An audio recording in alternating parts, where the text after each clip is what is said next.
Grande Prêmio da Austrália de Fórmula 1. Max Verstappen quebrando na segunda volta. Carlos Sainz, o desempregado, vencendo. E polêmica com Alonso na penúltima volta.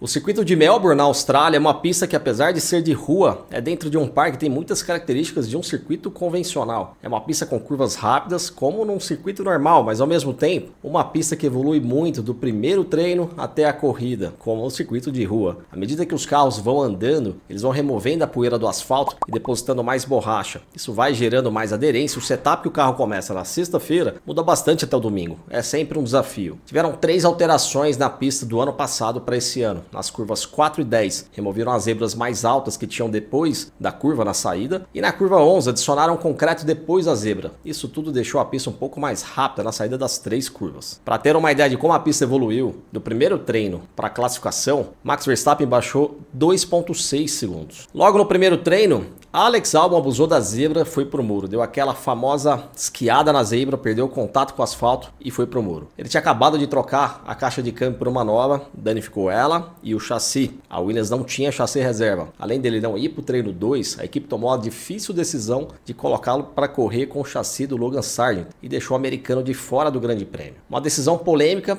mas compreensível pela falta de resultado do Logan Sargent. Mas é aquela história, se a equipe não confia no seu piloto para poder pontuar, não faz sentido mantê-lo no time. Por mais dinheiro que ele leve lá para dentro, tá cheio de pilotos com grandes patrocinadores querendo uma vaga e só o fato dele ser americano já não faz mais sentido, uma vez que já se percebeu que ele não vai durar muito na categoria por não trazer performance. E tem muito piloto bom com dinheiro por trás. Uma observação do treino 1 foi o quanto esse regulamento novo aproximou o grid todo, principalmente nesse ano, e deixou a Fórmula 1 mais competitiva. Do primeiro até o 15º, tudo dentro do mesmo segundo. Nos treinos, os pilotos tiveram muitos problemas com os famosos grains, que é os macarrõezinhos, que é quando o pneu se esfarela e perde aderência. Para quem não sabe, o grain acontece quando a camada mais externa do pneu aquece mais do que a parte interna. Ela aquece muito rápido, a ponto da parte interna ainda estar fria. E ele acaba quebrando, ele vai se esfarelando e essa camada que fica, esse farelo que fica por cima, faz o carro perder aderência, porque diminui a área de contato do pneu com o asfalto. E quanto mais macio for esse pneu, mais grain ele gera. A Pirelli levou para a Austrália nesse ano uma configuração de pneus mais macios do que do ano passado, para tentar fazer com que as equipes fizessem 2 paradas, já que no ano passado os pneus fizeram praticamente a corrida inteira. Classificação, alguns pontos. A pole foi do Max Verstappen, mas não foi tão fácil assim. Carlos Sainz vinha para a pole, mas acabou forçando muito, principalmente na curva 9. Em todas as curvas, ele tentou carregar muita velocidade na entrada e acabou perdendo tempo, mas especialmente na curva 9, ele perdeu 370 milésimos, 1/10 a mais do que foi a diferença da pole do Max Verstappen para ele, ou seja, ele tinha pelo menos aí 0,2 de gordura para perder e perdeu a pole. Sérgio Pérez, apesar de ter sido o terceiro colocado, foi punido por atrapalhar o Hülkenberg e perdeu 3 posições. Hamilton fora do Q3 e pela 5ª vez seguida se classificando pior que o George Russell, que foi o 7º. Tsunoda indo para o Q3 e terminando em 8º, excelente, enquanto o Ricciardo ficou apenas com o 18º tempo. Corrida, Verstappen largou e partiu na ponta, parecia que ia abrir do Carlos Sainz, quando na segunda volta Sainz com o DRS encostou e passou de uma vez. De repente, na volta 4, vimos saindo fumaça do carro do Verstappen, roda traseira direita, até ele abandonar no final da volta com o carro pegando fogo. O que a Red Bull disse foi que desde a largada o Max tinha uma das pinças do freio traseiro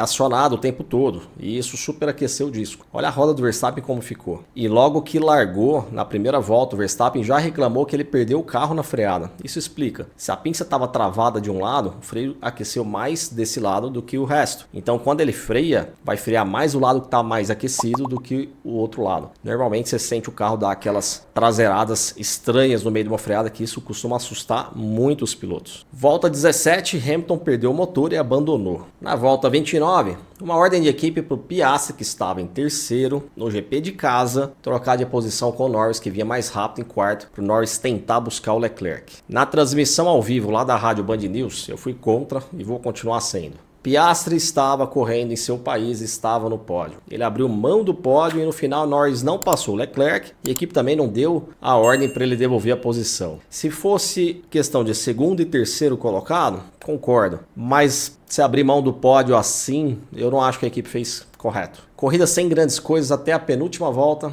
quando Russell foi pro muro. Na penúltima volta da corrida, Russell perdeu o controle de seu carro na curva 6, enquanto perseguiu Alonso de perto e foi pro muro. Alonso, na mesma hora, fala no rádio que tá com problema no acelerador. E dá para ouvir, inclusive, esse problema que ele falou.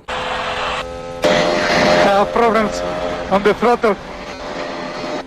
Olha na onboard do Russell, o desespero no rádio dele pedindo para paralisar a corrida porque ele estava no meio da pista e ele estava escutando os carros passando entre ele. Red flag, red flag, red flag, I'm in the middle of a track. Okay. Red flag, red flag. Red flag, you got Stroll. Red, red, red, red, red. I'm in the middle, red. Fucking hell.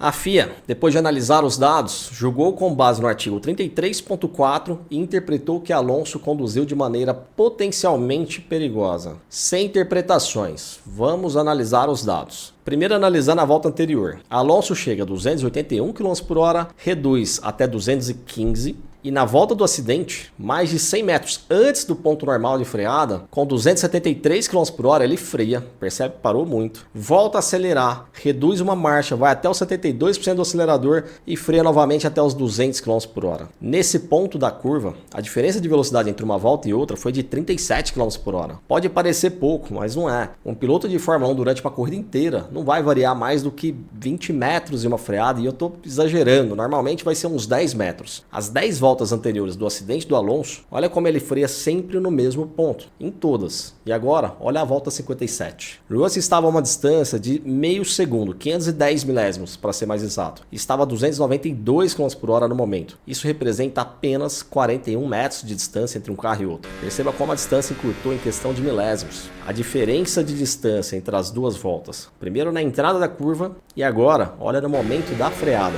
Olha a diferença. Russell já estava freando quando a distância encurtou de uma vez. Precisou aplicar mais pressão que o normal e ainda perdeu pressão aerodinâmica por estar tão próximo do Alonso. Isso fez ele perder a traseira. Excesso de pressão no freio e pouca pressão aerodinâmica. Alta velocidade. Não teve jeito. Alonso disse que se tratava de uma estratégia para ter mais velocidade na reta seguinte, como fez em Interlagos. Mas naquela ocasião, ele não variou mais do que 10 metros de freada. E era uma curva de baixa velocidade. Era a junção e o bico de pato. Ele também alegou o tal problema no acelerador. Só que o curioso é que a primeira vez que surgiu o problema foi exatamente após o Russell bater no muro. Olha as 10 últimas voltas do Alonso. Essa única branca aqui é justamente a volta do acidente. E aqui foi o acidente. Ele simula um problema no exato momento em que ele vê o Russell bater no muro pelo retrovisor. Eu já falei na outra rede e muita gente não gostou. Mas essas atitudes do Alonso que não o deixaram ter mais títulos. E aqui eu não estou falando que ele queria que o Russell batesse no muro. Mas ele exagerou muito na intenção de diminuir a velocidade do Russell no meio da curva para não ser ultrapassado na reta com o DRS, a reta seguinte. Mas isso não é estratégia. Isso não é o piloto tentando se defender. Estratégia é como foi lá em Interlagos. É você frear 5 metros antes, adotar o traçado. Aqui ele freou mais de 100 metros antes e parou muito o carro. Fica perigoso. Você está 290 km/h. Para ter uma ideia, o tempo de reação do Verstappen na largada foi de 0,3 segundos. Russell estava 0,5 segundos do Alonso de distância. Ou seja, vamos falar que ele tinha uma margem de 2 décimos de segundo para tomar a decisão de frear. Uma pessoa normal é acima de meio segundo o tempo de reação. Ou seja, todo mundo que acha que seria fácil, bateria na traseira do Alonso. Sem dúvida nenhuma. Os pilotos de Fórmula 1 que tem um tempo de reação muito menor, teria só 2 décimos de margem para tomar a decisão de diminuir a velocidade. Só que o ponto não é esse. Não é se o erro foi do Russell, se o Russell podia ter salvado o carro. O fato é que o Alonso fez algo que não está permitido no regulamento. Ele colocou a vida do piloto que estava atrás dele em risco. Se foi intencional ou não, não interessa. O que interessa é que não pode fazer e ele foi punido justamente. Só para ficar mais claro, para dar uma dimensão,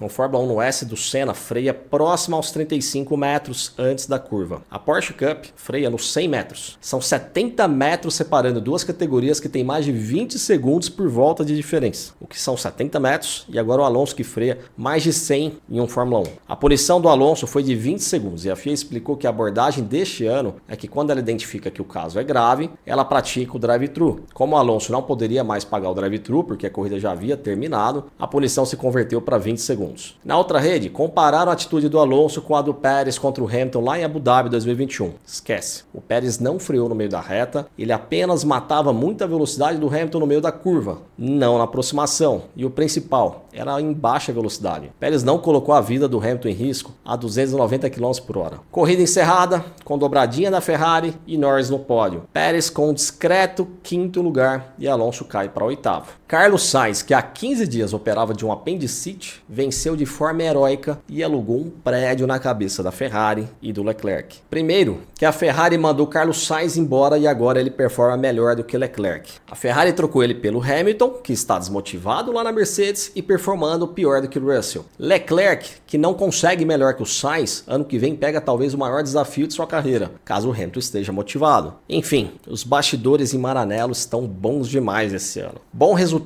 para a Haas, que pontuou com os dois carros. Albon ficou na 11ª posição e mesmo com o episódio do Sargent não pontuou. Mas ainda assim a decisão foi correta pensando na possibilidade. Foi dura, mas foi correta. Se o Albon foi 11º e quase pontuou, sabemos que o Sargent não passaria pelo menos um 15º. Tsunoda com um bom 7º lugar nos pontos e Ricciardo em 12º sem pontuar. Sobre os ritmos, é muito difícil saber a real capacidade da Ferrari, já que eles estavam controlando as distâncias. Sainz e Leclerc muito parecidos, se alternaram ali quem era o mais rápido em uma parte ou outra da corrida, mas a diferença é muito próxima, 2 décimos, 3 décimos por volta. Sobre o Pérez em quinto colocado, é nessas horas que a Red Bull acorda que sempre que o Max faltar, eles não têm um segundo piloto para entregar. E esse ano a Ferrari está mais próxima, então o campeonato de construtores começa a ficar mais apertado. E aí a Red Bull precisa preparar um plano B com urgência. E esse plano B passa pela Racing Bulls. Ricardo, pelos boatos pós-corrida, tomou um ultimato do Helmut Marko que ele tem até o GP da China para andar no mínimo